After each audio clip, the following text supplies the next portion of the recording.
Hello, welcome to another episode of the Skyrim Creation Kit tutorial series. In this episode, we will be learning to work with snap to reference, and we will be reshaping our cave. Placing an entire room off the grid is one thing, but it's no good if we can't work with that room once placed. The next exercise will show how that's possible and is critical to working off the grid. Now that we've got the room placed as we want it, try grabbing a corner of the cave room and resetting its rotation with Ctrl-K. Turn snapping on and attempt to snap that piece back into place now. You should notice pretty quickly that it can't be done. The reset piece is snapping to the global grid. Press Shift-Q. Notice that your mouse icon has changed to a crosshair. The icon will be red when over the void, the gray blank area in the render window, and white when over a valid reference. Hover over any piece in the off-kilter room we've placed and click when the crosshair turns white. What this has done is temporarily change the global grid and angle orientation to match the piece you've just selected, known as the snap reference. Try selecting the piece we reset at the beginning of the section and snapping it back into place now. This is a great way to work off the normal grid, but make sure all your pieces snap together without any visual abnormalities or spider webbing. Whenever you're ready to clear your snap reference and return to the global grid, just press Shift-Q and click the red crosshair anywhere in the gray void. What you have right now is a pretty standard large cave room. The Cave Kit is designed to convert rooms such as this into more organic spaces. The idea is to create a space larger than we need and start eating into it with add-in pieces. So let's change the shape of this room a little by building inwards. Every kit in Skyrim is designed with this workflow in mind, but the Cave Kit exemplifies it. The Cave Kit comes with many different pieces to help you reshape your play space. Place in the following loose columns and free walls, pictured here. We're going to use these pieces in the southern wall of the room. In order to get that organic look, turn off Snap to Grid and Snap to Angle, and start moving the pieces around to form the wall.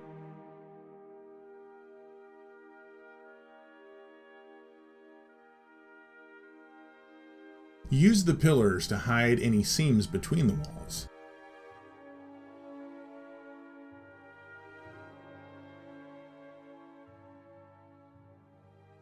Frequently check your work in-game to look for any open gaps or seams. Now that we've reshaped the walls, let's play with the verticality of the level using two specific cliff pieces.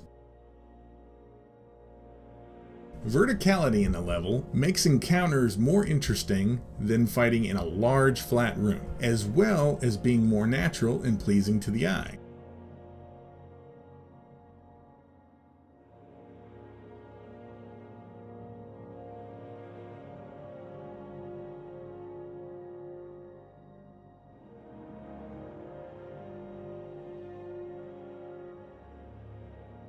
Feel free to experiment with other walls, rocks, floors, and pillars to get the right feel and flow in your rooms.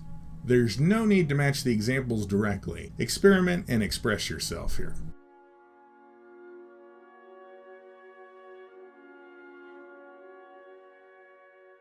Now that you've got gameplay space worked out, you'll probably notice large gaps that expose the gray void. You'll want to cover these up before you're done here.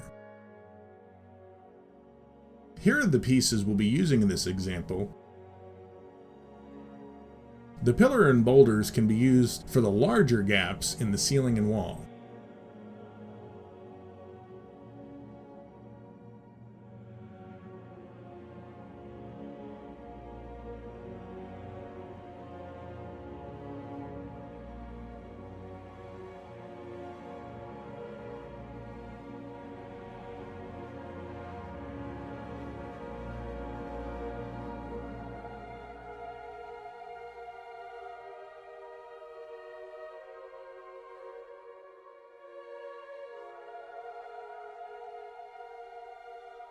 The dirt mound and rock piles work great for ground transitions between different kits.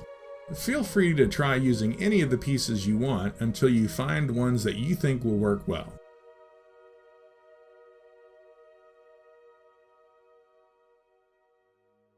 Once you're happy with the layout of this chamber and the general layout of the tomb, you're ready to move on to smaller details. Clutter. And that's all for this week's episode. Hope you enjoyed it. Join us next week when we will begin adding variety and clutter to our level. Until then, don't forget to rate, comment, and subscribe.